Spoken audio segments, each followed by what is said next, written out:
Hey guys, Coach Logan here again, this time with part 4 of my video series on what to do against 1e4 from white. In this video we're going to talk about the Italian. This video and the next video actually. We're going to talk about the Italian, which comes about after e4, e5, knight f3, knight c6, and now on move 3, bishop c4. It's a very credible try for white to play for an advantage, so I think we should take this seriously. I'm going to recommend the move knight f6 here. Black actually has two major moves here, knight f6, which I recommend, or bishop c5. But bishop c5, the main point of that is people try to avoid the fried liver with knight to g5. But I'm not worried about the fried liver. That's what I'm going to focus on in this video. But the downside with bishop c5 is you have to deal with all these sidelines where white can play, for instance, an Evans gambit with b4. That's probably not too bad, but stuff also like c3, knight f6, and then pawn to d4 is also a problem. In some lines, especially I think after takes and then e5, these lines can actually be quite tricky. So I'm going to recommend knight f6. Now here we don't have to deal with c3. If white plays pawn to d3, which we'll talk in the next video about, after bishop c5, c3, white's a move slower in a lot of these lines. They don't get d4 in one move. So let's focus on this video actually on the move knight to g5, which is the main reason that people who avoid knight f6 avoid it. They're worried about this fried liver. So let's talk about this for a second. The main point of this opening, and this is an opening with a deep romantic history. I mean, Paul Morphy used to play it, and even players today still play it. So white is threatening f7, which makes a lot of sense given that they're playing the Italian and putting the bishop on this diagonal. And they're doing it at a time that's a little bit inconvenient for black because black can't just castle. Castling would be the natural way black would try to defend f7, but he can't do that here. So instead, I think black has to play the move pawn to d5.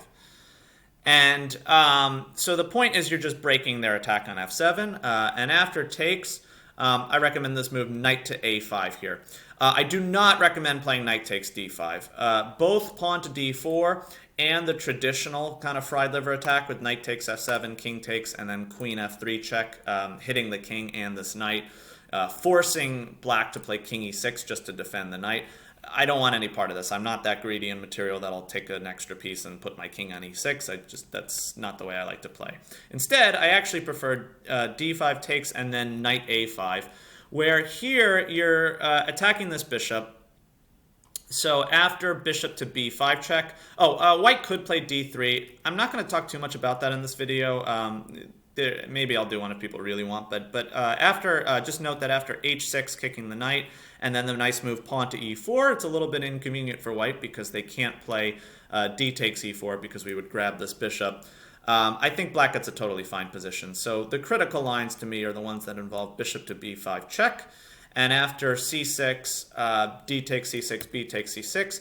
Now this is an honest-to-goodness sacrifice. Black has given up a pawn because white took on d5 and then black traded that off for another pawn. However, for the sacrificed pawn, we've gotten some compensation because white's pieces are very uncoordinated. This knight on g5 no longer makes any sense, and this bishop b5 on b5 is being attacked. So now white needs to figure out what to do with these. So the first thing I want to point out is I've seen quite a few strong players just make a quasi-blunder here and play bishop a4, which looks like a very natural move. It's keeping the pressure sort of on the c6 pawn, and a lot of times a bishop that comes to b5 later comes to a4, like in a lot of lines in the Spanish, for instance. But after the accurate moves h6, kicking the knight, knight f3, they don't want to go to h3, it's just kind of a waste of space that knight then. And now e4, we see the problem, which is white doesn't want to retreat to g1. This would kind of be an admission of defeat in the opening after just, I don't know, bishop d6 or bishop c5 and castles. Black is going to have a very nice position. But if they try to keep their knight active with knight e5, they have a loose piece problem with this knight on e5 and this bishop on a4, and queen to d4 will just fork the knight and the bishop. White is in some trouble here. They're going to lose a piece. If they play knight takes c6, just don't take the knight, then the bishop will fork you. Instead, just play queen takes a4.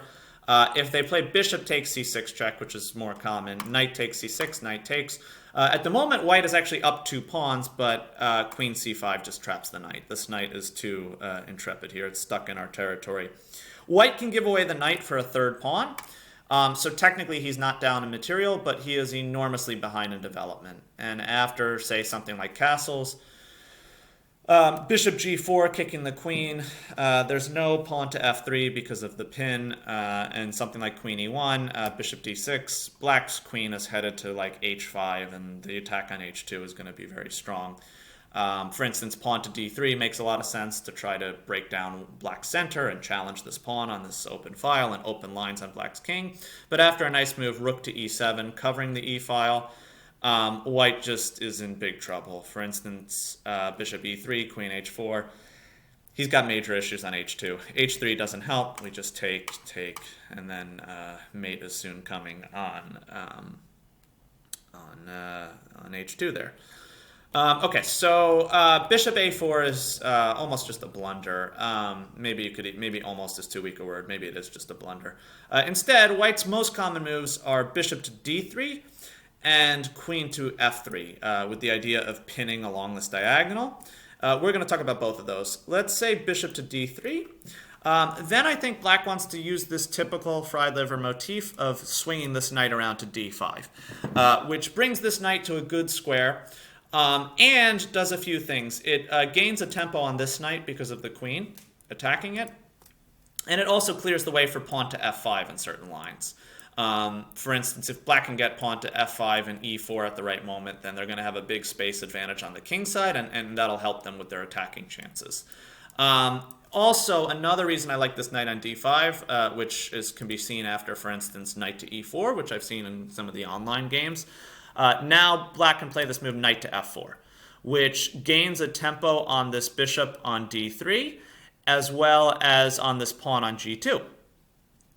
And so say white plays, let's say white doesn't want to play a move like bishop f1. If they have to retreat their piece to their starting square, again, after like f5 and say, I don't know, knight g3, bishop d6, this is just like a horrible start to the opening. Black's going to castle and get a huge attack soon. So say instead, after knight f4, if they just castle, saying, okay, maybe you can take your pawn back, I would actually not do that. I would not spend the extra tempi to play something like queen takes d3. I would instead focus on just developing quickly and continuing the initiative. One thing, I once heard this about, in the book Sacrifice and Initiative by Sokolov, but he said that when you have an initiative, when you've given away, let's say, a pawn for an initiative, don't look to try to get your pawn back. Think of it like you're on a stream, like you're whitewater rafting or something, and you're going down the rapids. You want to keep going on the stream. You want to steer your way down the stream. You're not looking to try to steer the boat off to the side somewhere. And that was actually very helpful for me, that analogy. I think that when we sacrifice, we should be, for an attack, we should be looking to keep that attack going downstream. We don't want to try to bail out with recapturing our pawn and wasting time. So I would just play a move like bishop e7 here and say, okay, this pawn is still stuck here. And if white really wants to try to spend time to defend it, then they're going to get seriously behind in development. And I actually quite like the move c5 here. It's a common motif, just really controlling the d4 square and preparing stuff like knight to c6 at some moments, and then knight into d4. And if white, again, just to kind of highlight what can happen if white gets greedy, now we're just going to castle and say, have at it, white. If you want to go up 2 pawns, soon we're going to have stuff like knight to c6, knight to d4, and you're going to have trouble developing your pieces, because if you play knight c3, we just take this knight. If you play something like, say, knight to a3, so that as to not block the queen defending the knight. Again, knight c6, we're coming after you. You've got to develop this bishop now, so after b3, knight into d4. This knight gets very hoppy. This queen can't go back to d1 because that hangs the knight. They can't go to c3 because that forks on e2. But if they play something like queen c4, this would be a good example of a black attack on the king getting way out of hand for white to defend. So bishop takes c5, and now beautiful move, knight into f3 check. Just getting ready to play queen h4 and queen h2 mate. So like, for instance, something like this, queen comes into h4, and white will have to take on f3. So let me show what would happen if they just take on f3 right away. Now queen to g5 check. King to h1, and black is down a piece and several pawns, but after bishop to b7, white can resign because there's just no way to avoid bishop takes f3 with checkmate. White could play, for instance, queen e3 here to defend this pawn and challenge our queen. But after one more accurate move, queen to g4, this pawn is just a lost cause, and so is white's king. White will end up having to give away his queen for our bishop when we take. Okay, that was just one possible way this could go. It's impossible to kind of cover every potential line in the fried liver, especially in one video. But it just gives a feel for kind of how you should play this attack. Stuff like knight into d5, stuff like knight into f4, and really keeping an eye on how do I keep this fire burning, not how do I keep this boat, going downstream, not how do I, win my pawn back. It's all about continuing the initiative. And one of my favorite lines that highlights this is after b takes c6 on this move, when white plays queen f3, with this idea of pinning this pawn. This is one of my favorite lines. Here, what I recommend is to say to white, okay, you played queen f3 to stop me from taking your bishop. What happens if I just do it anyway? And, okay, white doesn't want to lose a piece, so they've got to go for it now. They're taking the exchange. But white is spending a lot of time, and they're putting their queen in the corner. And just know when you play this line, whenever white plays queen takes a8, you're going to almost always follow it up with the next two moves, which are queen c7 and knight to c6. So for instance, let's say white plays, actually when you first put this on the engine, it goes all crazy and is super excited about white's extra material, and they think white is winning, and they'll recommend the move knight to e4, so queen c7, and then they'll recommend knight to e4, which seems very logical. White is challenging your knight on f6, and if you do something silly like take this, then their queen just escapes, and they're just up in exchange. But instead, much stronger is knight to c6 here, trapping this queen in the corner.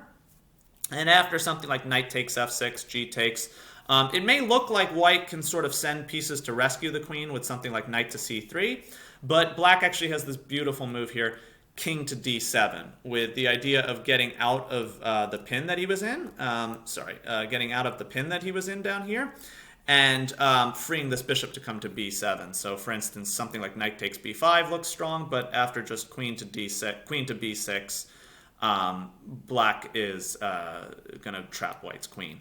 These lines are interesting again because like when you first play it on the computer, and since I played out the moves, I might have saved this now, but it gets all excited, and when it plays a move like knight e4, where the computer's all excited, at first the computer was thinking like big advantage for white, but now after we play out the moves, knight c6, and it thinks for a moment, okay, the computer's now slowing down a little bit because these lines are very complicated, but after knight to c6, all of a sudden the evaluation gets very good for black, and if we see the line that I just showed, after knight takes, g takes, knight c3, and then king d7, the poor white queen is just completely trapped. Knight takes, and then queen b6, and there's no saving it. So I would recommend if you do this with a computer, play out some moves. Don't just like get scared because at first it's like, ooh, big +1.5. Like play out some moves and wait till it comes right back down to 0 or even less than 0 because white is in serious trouble due to black's initiative. White could try after queen c7 to save his queen with queen f3, but then I still recommend knight to c6. Okay, I once had a student who played queen takes c2 here, which is a big mistake. We're not trying to win a pawn. We're trying to go for a big attack. Knight into c6 with an idea next of knight to d4. For instance, if white castles, boom, just knight to d4, and you're hitting c2. And then again, you can win your material back if you want by playing knight takes c2 and winning the rook. And if white tries to avoid this with something like pawn to c3, again, it's all about initiative. Bishop to g4, kick their queen around. Queen to e3, kick their knight out, and then knight into d5. And you're still kicking their queen around. It's running short on squares. And after f5, again, we see black's initiative is getting extremely strong. In fact, white's knight has nowhere to go now. So after something like f3, black can now play, black has a few different options, but my favorite is to go knight f4, just full on, no holds barred, just completely attacking. And after f takes, g4, this really, really amazing move, bishop to e7, which threatens, like if white plays something like b3 or something trying to develop. Again, notice that they can't castle because of knight e2, but something like if they try to develop their pieces, we have this tactic, bishop h4, and of course if they take, now we'll have knight takes g2 with winning the queen. Okay, so this was basically a survey of this, but we'll cover more in the next video.